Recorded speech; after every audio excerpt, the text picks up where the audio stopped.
Astaghfirullah. Bismillahirrahmanirrahim. Assalamualaikum warahmatullahi wabarakatuh.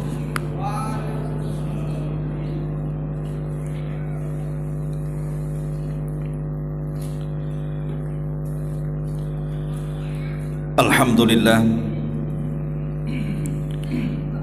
Alhamdulillahilladzi bi ni'matihi tatimmus shalihat. Alhamdulillah. Alhamdulillahilladzi hadana wa kafana wa ja'alana minal muslimin. Asyhadu an la ilaha illallah wahdahu rabbi la syarika lah. Wa asyhadu anna Muhammadan abduhu wa rasuluhu alladzi la nabiyya ba'da. Amma ba'du. Hadirin dan hadirat yang dimuliakan Allah Subhanahu wa taala. Alhamdulillah, segala puja dan puji hanya milik Allah Subhanahu wa taala, di mana malam ini kembali kita bisa duduk untuk bertalabul ilmi di taman-taman sorga. Tak lupa salawat dan juga salam kita hadiahkan kepada Rasul kita Nabi besar Muhammad sallallahu alaihi wa ala alihi wasallam. Tema di malam hari ini tentu karena beberapa hari ke depan kita akan kedatangan tamu mulia, bulan Ramadan, maka kita akan membahas seputar Ramadan yang berkaitan dengan anugerah-anugerah Allah di bulan Ramadan. Dan ini sebagai tarhib menjelang Ramadan. Ma'asyiral muslimin wal muslimat rahimakumullah. Allah Subhanahu wa taala sudah memilihkan kepada kita bulan terbaik. Dan itu adalah bulan Ramadan. Dan bulan ini tidak diberikan kepada umat-umat di luar daripada Islam. Di masa jahiliyah, orang-orang musyrik Arab tidak kenal apa itu Ramadan. Mereka hanya mengenal bulan-bulan hurum saja, seperti Dzulqa'dah, Dzulhijjah, Muharram dan Rajab mereka kenal, karena itu bulan-bulan mulia. Tapi Ramadan tidak dikenal oleh orang-orang jahiliyah. Dikenal Ramadan itu ketika Nabi SAW diangkat menjadi Nabi dan Rasul. Dengan turunnya Al-Quran yang pertama kali kepada Rasul, kemudian mengangkat beliau menjadi seorang Nabi, disitulah Ramadan dimuliakan. Karena di dalamnya diturunkan Al-Quran. Bahkan bukan hanya sekedar diturunkan Al-Quran di bulan Ramadan, banyak keutamaan dan keistimewaan yang Allah letakkan di bulan ini, seperti diwajibkannya puasa, digandakannya berbagai macam pahala, dan lain sebagainya. Inilah yang kita akan bahas. Lalu apa saja anugerah-anugerah Allah yang Allah letakkan di bulan Ramadan di sini? Ma'asyiral muslimin wal muslimat rahimakumullah. Yang pertama, sesuai dengan namanya, bahwa Ramadan adalah syahru maghfiratin, bulan diturunkannya ampunan Allah Subhanahu wa taala.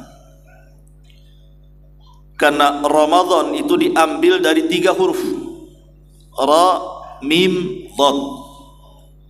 Kalau dibuat tasrif, maka tasrifannya ramadha yarmadu ramadhanan, artinya pembakaran. Jadi Ramadan itu artinya pembakaran. Apa yang dibakar? Apakah kalau datang bulan Ramadan kita bakar petasan? Kita bakar mercon? Bukan. Itu bukan ciri khas hari raya kaum muslimin. Islam tidak pernah mengenal petasan dan merconan. Jangan menyambut Ramadan dengan petasan dan merconan. Ini budayanya agama luar. Tapi yang dimaksud pembakaran di bulan Ramadan yang sesuai dengan penamaan bulan itu Ramadan, artinya adalah yarmadu dzunub. Yang dibakar itu adalah dosa-dosa manusia. Karena Ramadan itu adalah bulan diampuninya dosa-dosa manusia. Makanya sangat malang dan sangat rugi orang yang diberikan kesempatan 1 bulan untuk membakar dosanya, tapi 1 bulan lewat, rupanya tidak ada 1 dosa yang dibakar Allah Subhanahu wa ta'ala. Dan itu disyaratkan bahwa ada orang-orang yang seperti itu. Jadi ada orang-orang yang masuk Ramadan, keluar Ramadan itu 1 dosa pun gak diampuni. Sebagaimana isyarat sebuah hadis, satu hari Nabi SAW pernah naik ke atas mimbar. Setiap tangga mimbar Rasul mengucapkan amin sampai 3 kali. Kemudian Nabi SAW berkhutbah. Selesai khutbah Rasul turun. Kemudian sahabat bertanya, "Ala ma amanta ya Rasulullah?" Rasul, tadi sewaktu engkau naik ke atas mimbar, kami mendengar engkau mengucapkan amin 3 kali. Apa yang kau aminkan? Kami tidak mendengar doanya. Maka Nabi SAW mengatakan, "Oh, tadi Jibril datang kepadaku. Kemudian Jibril memintakan amin akan doa yang akan didoakannya, maka ku aminkan doanya." Kemudian Nabi SAW menyebutkan salah satu doa Jibril yang diaminkannya adalah ragima anfu rajulin adraka ramadhana thumman salah falam yughfar min dhunubi. Celaka dan binasa orang yang masuk bulan Ramadan sampai Ramadan selesai, tidak ada 1 pun dosanya yang diampuni oleh Allah Subhanahu wa ta'ala. Maka ku aminkan kecelakaannya, kata Rasul. Jadi ada orang-orang yang masuk Ramadan itu seperti memasuki bulan-bulan biasa, bukan menganggap Ramadan itu bulan mulia atau luar biasa. Lah manusia-manusia seperti ini diaminkan kecelakaannya. Bayangkan kalau yang mendoakan Jibril, yang mengaminkan Rasulullah, yang menyaksikan para sahabat, doa mana lagi yang tidak mustajab? Karena memang ada orang yang seperti ini. Datang bulan Ramadan tidak puasa, datang bulan Ramadan tidak tarawih, datang bulan Ramadan ogah Al-Quran, datang Ramadan tidak berdoa pun sama sekali. Lewat begitu saja kebaikan, seolah-olah keluar tidak punya dosa. Na'udzubillah tsumma na'udzubillah. Ini anugerah yang pertama, Ramadan itu bulan ampunan. Yang kedua, di antara anugerah yang Allah anugerahkan kepada kita, bahwa Ramadan itu adalah syahru as-saumi, bulan di mana kita diperintahkan untuk berpuasa. Semua agama, bukan hanya Islam saja, diperintahkan kepada mereka puasa. menunjukkan bahwa puasa itu ibadah yang luar biasa karena perintahnya kepada semua agama. Hatta orang Hindu, orang Buddha saja mereka puasa karena besarnya manfaat puasa itu. Lah Islam juga diperintahkan umatnya untuk berpuasa. Dalam sebuah ayat yang ma'ruf sekali, kalau datang bulan Ramadan selalu ayat ini berseliweran, dibaca khotib-khotib, dibaca di kultum-kultum, dibaca di mimbar-mimbar. Saya yakin ayat ini semua hafal. Kalau tidak hafal, terlalu. Apa ayatnya? Ya ayyuhalladzina amanu kutiba alaikumus siyam kama kutiba alal ladzina min qablikum la'allakum tattaqun. Wahai orang-orang yang beriman, subhanallah, Allah memuliakan dengan panggilan iman. Panggilan dalam Quran itu kan dua macam tuh. Ada yang panggilan umum, ya ayyuhan nas, wahai manusia, mencakup mukmin dan kafir. Tapi dalam ayat ini tidak menggunakan panggilan umum, tapi panggilan khusus, wahai orang-orang yang beriman. Kata Abdullah ibn Mas'ud radhiyallahu anhu, kalau ada ayat memanggil kita dengan iman, fa'ar'i sam'ak, kata beliau, dengarkan dengan seksama. Barangkali setelah panggilan itu ada perintah penting yang harus dilaksanakan atau ada larangan bahaya yang harus ditinggalkan. Itu kata Abdullah ibn Mas'ud radhiyallahu anhu. Dan panggilan dalam ayat ini khusus kepada umat yang sudah masuk Islam. Artinya di luar Islam dia tidak terkena panggilan ini. Anehnya, kalau ada orang yang mengaku muslim dipanggil dengan panggilan ini kok tidak respon, jangan-jangan dia tidak Islam. Karena panggilan ini bagi orang-orang yang sudah Islam kan.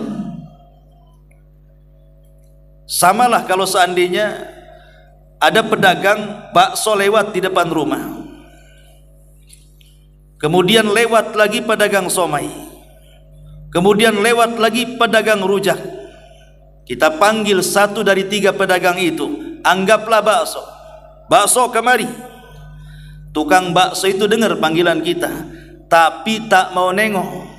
Kira-kira kita katakan apa ke tukang bakso itu? Dasar tukang bakso budak, kan begitu? Masa dipanggil kok ndak nengok-nengok? Lah kalau seandainya ada orang-orang yang beriman kok dipanggil dengar tapi tidak ikut puasa, apa namanya? Mukmin budak itu namanya. Panggil kok ndak mau puasa. Ini panggilan mulia, karena panggilan ini panggilan khusus masalahnya, khusus bagi orang-orang yang sudah masuk Islam saja terpanggil. Berarti kalau kita merasa beriman mestinya terpanggil dengan ayat ini. Apa panggilannya? Kutiba alaikumus siyam, diwajibkan atas kalian puasa. Kutiba dalam bahasa Arab itu beda dengan furidah,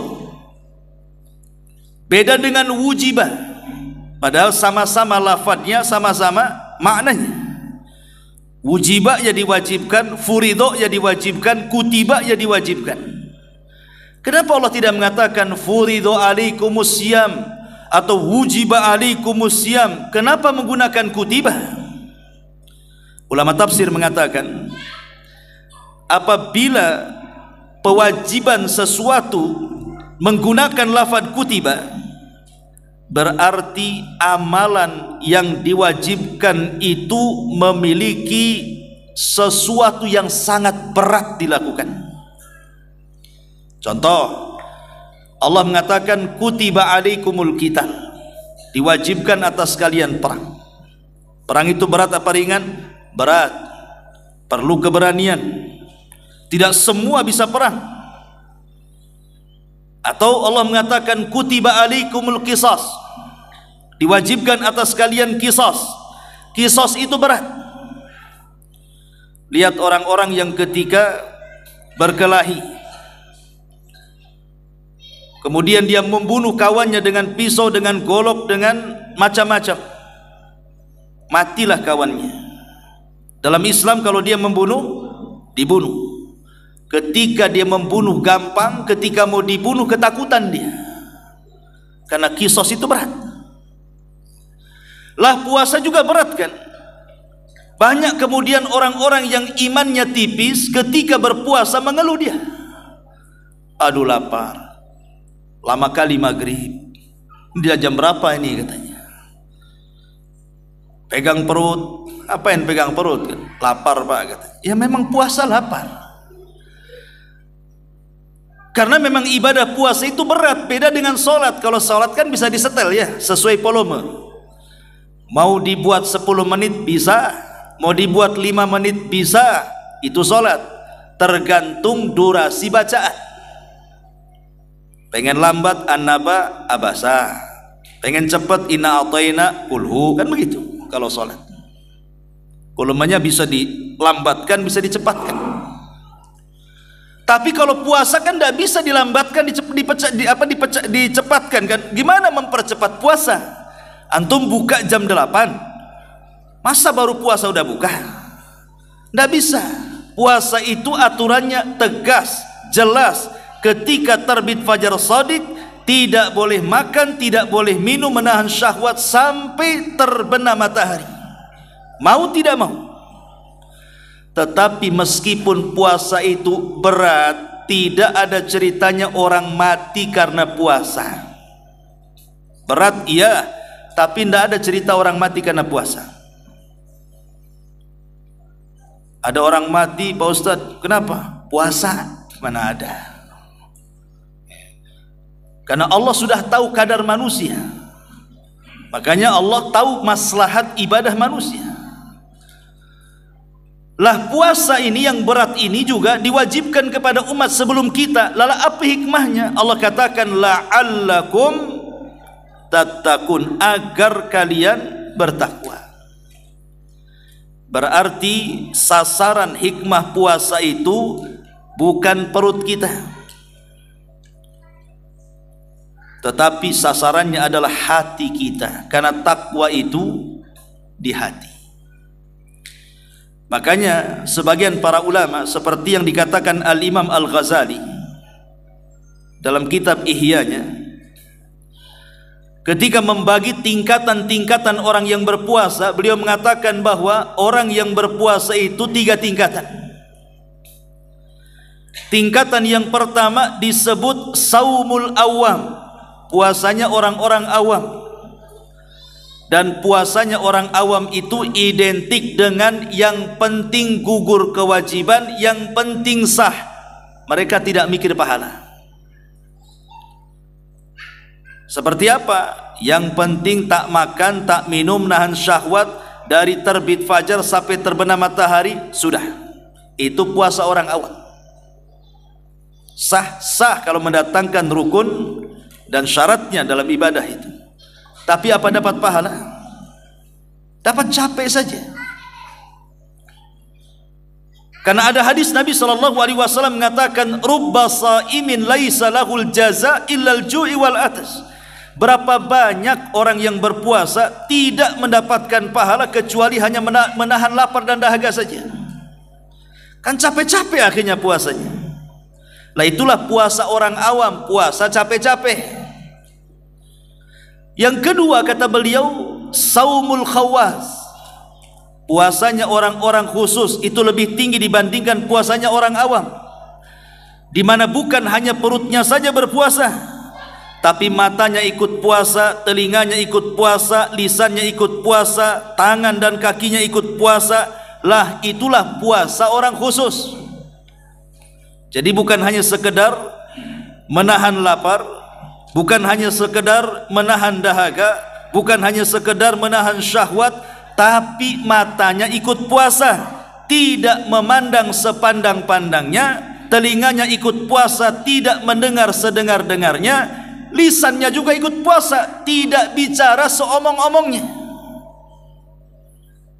kaki dan tangannya pun tidak bergerak segerak-geraknya, selangkah-langkahnya tidak ada batasan, mana yang boleh dilihat, mana yang boleh didengar, mana yang boleh diucapkan, mana yang boleh dilangkahkan. Lah itu namanya puasa khawas. Di atasnya puasa awam, tapi di sana ada puasa yang lebih hebat lagi yang namanya khawasul khawas, lebih khusus lagi. Sudah menahan lapar, menahan dahaga, matanya puasa, telinganya puasa, lisannya puasa, tangannya puasa, kakinya puasa, hatinya ikut puasa. Hati-hatinya ikut puasa. Hatinya tidak memikirkan apapun kecuali Allah Subhanahu wa ta'ala, sampai kepada soal makan sahur, buka puasa, gak kepikiran sama dia, karena fokus hatinya untuk Allah Subhanahu wa ta'ala. Lah itulah tujuan puasa itu, memperbaiki hati, karena takwa itu ada di hati. Maka puasa itu bukan hanya sekedar puasa perutnya saja, tapi sampai ke dalam hati pun harus puasa. Kenapa?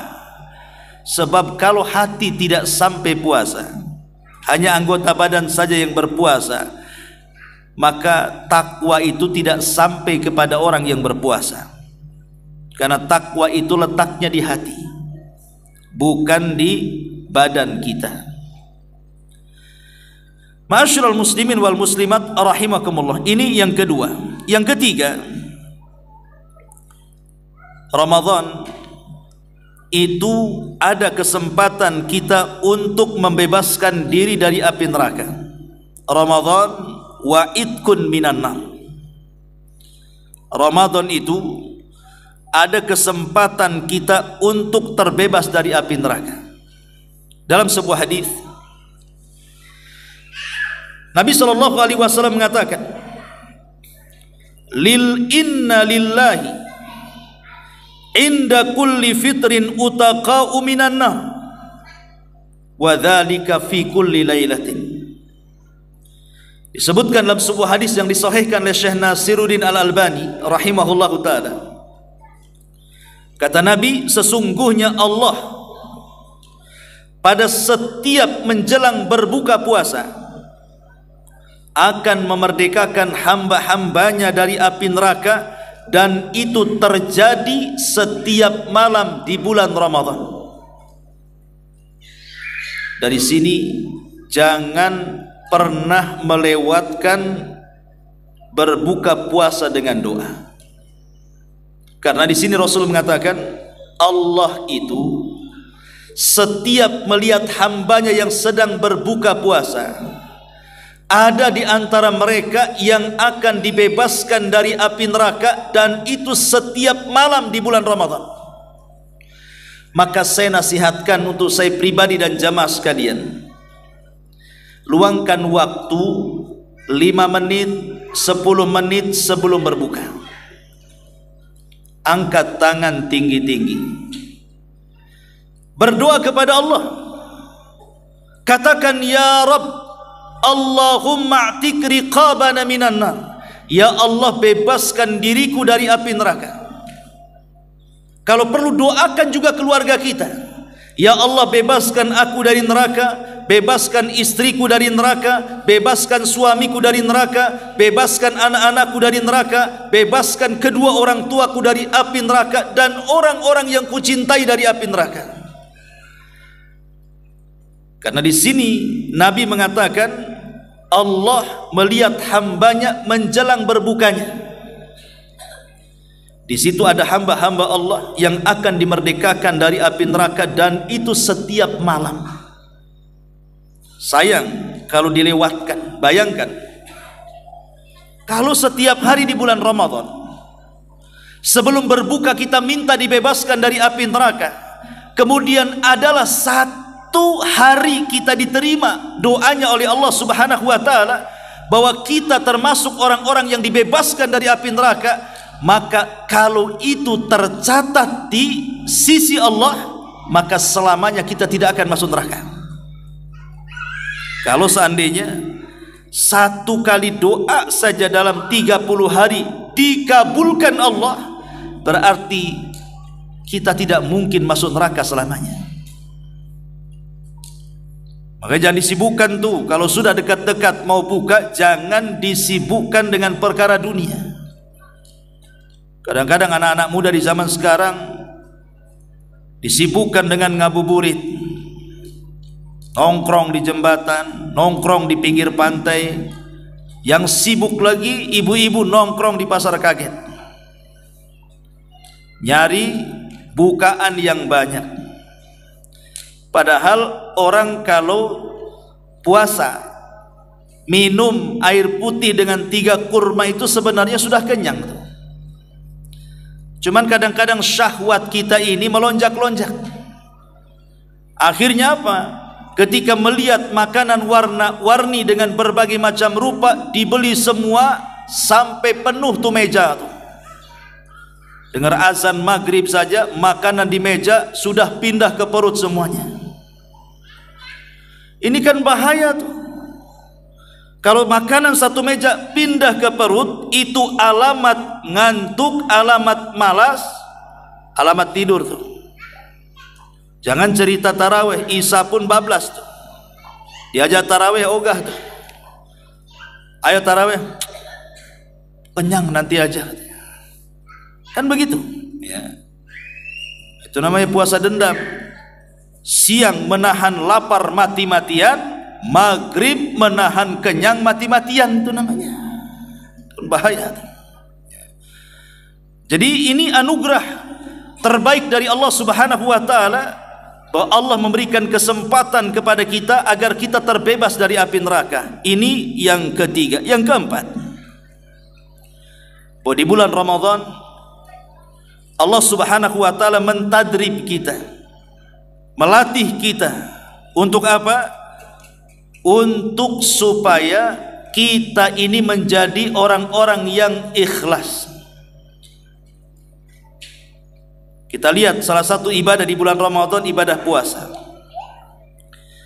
Ibadah puasa ini satu-satunya ibadah yang tidak ada yang tahu kecuali pelaku dengan Allah. Kalau ibadah yang lain kan masih tampak tuh. Salat tampak takbiratul ihramnya. Dari mulai takbir sampai salam nampaklah orang salat. Zakat tampak ada hartanya. Haji lebih tampak lagi, yang ngantar satu kecamatan. Gimana tak tampak?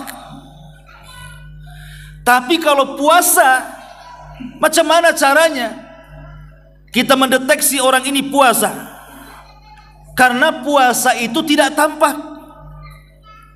Oh, tampak ustadz lagi pegang perut, kata siapa? Bisa saja lagi mencret. Oh, nampak tuh bibirnya pecah-pecah kering, lagi panas dalam itu. Oh, dia waktu jalan agak mereng ustadz, lemes, dia lagi puasa, kata siapa? Demam mungkin tuh. Tidak bisa menilai orang ini puasa atau tidak, itu tidak bisa. Hatta yang ngomong saya puasa saja belum tentu benar. Bisa saja paginya makan, kemudian siangnya ngaku puasa.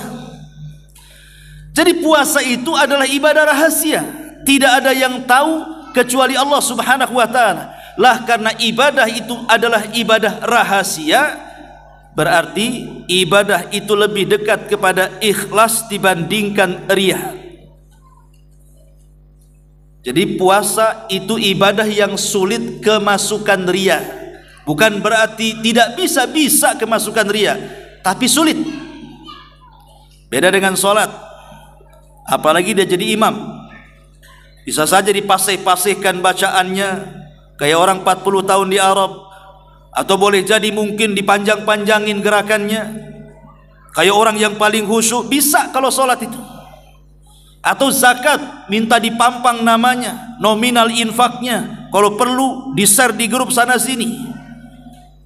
Apalagi haji, mulai dari berangkat sampai pulang isi statusnya dia semuanya.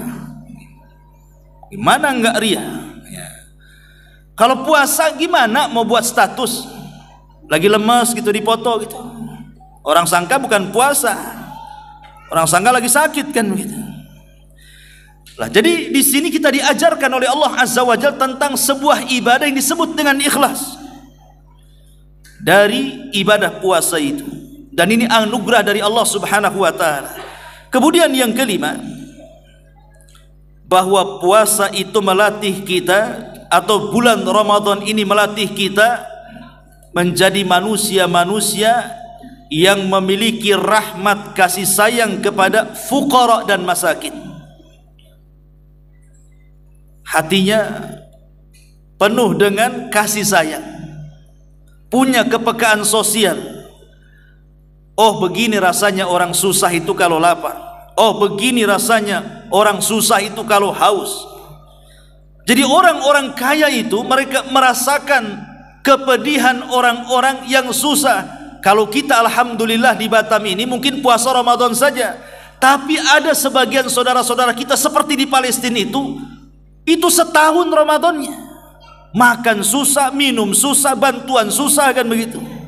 Jadi kita bisalah merasakan bagaimana saudara-saudara kita itu yang tidak makan kenyang, yang tidak minum sampai betul-betul puas. Lah, Ramadan mengajarkan itu semuanya. Dulu di zaman Nabi sallallahu alaihi wasallam, sahabat Ali radhiyallahu an pernah bernadar. Ketika salah satu putranya sakit, Ali mengatakan, kalau Hasan ataupun Husain ini sehat, maka aku akan berpuasa 3 hari dalam bulan ini. Qadarullah, sehat pula anaknya. Maka akhirnya kemudian Ali pun harus melaksanakan nadarnya. Maka Ali pun kemudian berpuasa. Di hari pertama, Fatimah ingin menyenangkan suaminya. Dia pun bekerja kepada seorang Yahudi. Setelah kemudian dia mendapatkan upah, di sore harinya dia belikan adonan roti, kemudian membuat adonan roti untuk makanan suaminya terlezat. Ketika menjelang berbuka, makanan itu sudah disiapkan, rupanya pintu diketuk. Pas dilihat, rupanya orang miskin yang kelaparan. Kata Ali radhiyallahu anhu kepada Fatimah, wahai Fatimah, bagaimana kalau makanan ini kita kasihkan kepada dia? Kata Fatimah, ya terserah. Akhirnya diberikan kepada orang miskin yang kelaparan. Ali hanya memakan al-aswadan. Aswadan itu kurma kering dan air putih saja. Kemudian keesokan harinya puasa kedua, Fatimah ingin menyenangkan suami lagi, akhirnya bekerja lagi di orang Yahudi. Setelah punya modal, dia pun mulai memasak masakan enak. Waktu berbuka, tiba-tiba pintu diketuk lagi. Pas dibuka, rupanya anak yatim kelaparan. Kata Ali, bagaimana kalau makanan ini kita kasihkan dia? Kata Fatimah, terserah. Akhirnya diberikan kepada anak yatim yang kelaparan. Lagi-lagi Ali hanya memakan al-aswadan, kurma kering dan air putih. Hari ketiga terulang lagi. Tiba-tiba kemudian diketuk pintunya. Rupanya yang datang tawanan perang Badar yang lapar. Maka Ali pun kemudian memberikan makanan lezatnya dan tidak menjadi iftar dengan makanan itu, karena kasihan kepada tawanan. Dia pun memakan al-aswadan kembali, kurma kering dan juga air putih. Lihat kisah ini. Kenapa kisah ini kita tahu? Apa mungkin Ali cerita? Ya tidak mungkinlah Ali cerita. Karena kisah ini adalah asbab nuzul dari surah Al-Insan. Jadi peristiwa Ali bin Abi Thalib ini turun ayat di mana Allah Subhanahu wa taala mengatakan, yufuna bin nadri wa yakhafuna yawman kana syarruhu mustatira wa yut'imuna at-ta'ama ala hubbihi miskinan wa yatiman wa asira. Dan mereka pun melakukan nazar, maksudnya Ali radhiyallahu an bernazar, dan takut akan satu hari yang azabnya merata di mana-mana. Dan mereka pun memberi makan yang disukainya kepada siapa? Pertama miskinan, kepada orang miskin satu.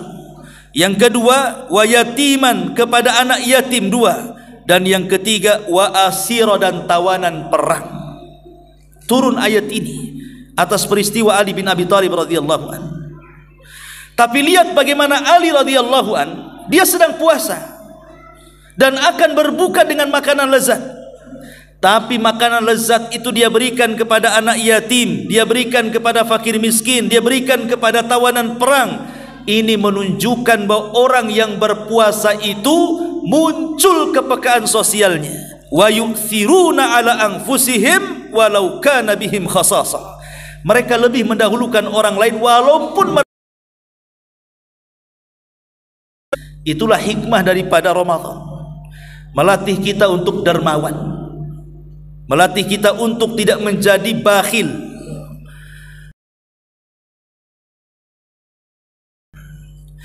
Ma'asyiral muslimin wal muslimat rahimakumullah. Kemudian yang ke anugerah di bulan Ramadan. Ramadan ini Allah anugerahkan kepada kita agar kita musuh kita yang selama ini menyesatkan kita.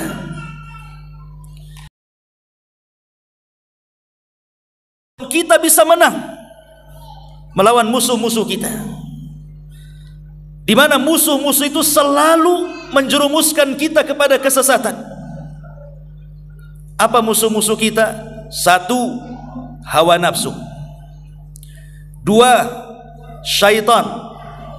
3, orang kafir dan munafik. Itu musuh kita. Musuh kita yang paling berat adalah hawa nafsu. Tapi dengan puasa kita bisa mengalahkannya. Nabi mengatakan, ya ma'syaras syabab, man istata'a minkumul ba'ah falyatazawwaj fa innahu aghaddu lil basari wa ahsanu lil faraji, faman lam tastati' fa alaihi bisawmi fa inna lahu wijaun, kata Rasul. Hei anak-anak muda, kalau kalian sudah sanggup menikah, menikah segera. Karena dengan menikah itu bisa menundukkan pandangan dan bisa menjaga kemaluan. Kalau tidak sanggup, puasa, kata Nabi. Karena puasa itu benteng antara kita dan hawa nafsu. Dari sini kita tahu puasa bisa meredam hawa nafsu. Dan Imam Ibnul Qayyim mengatakan bahwa puncak dari hawa nafsu itu ada 4. Pertama, fudulut ta'am, banyak makan, banyak minum. Karena dengan banyak makan akhirnya kekenyangan. Kalau sudah kekenyangan akhirnya kemalasan. Kalau sudah malas, susah untuk ibadah. Lihat orang kenyang itu kan kayak ular sawah habis makan kan. Habis makan tidur. Kemudian yang kedua, fudul al-kalam, banyak bicara. Ketika orang banyak bicara, apalagi sambil ngerumpi, jatuh ke ghibah, jatuh ke dusta, jatuh ke namimah, jatuh ke merendahkan orang, dan begitu seterusnya. Yang ketiga, fudul mukhalatatin nas, berlebihan dalam bergaul, jalan sana, jalan sini, habis hanya untuk main-main saja. Kemudian yang terakhir, fudulul manam, banyak tidur, tidur aja kerjanya. Kalau orang sudah tidur itu, mau 2 jam, 3 jam, 1 hari, nggak sadar orang tidur itu, maka akan banyak kebaikan yang luput kepada dia, karena dia nggak sadar berapa jam dia tidur. 4-empatnya bisa dikalahkan dengan puasa.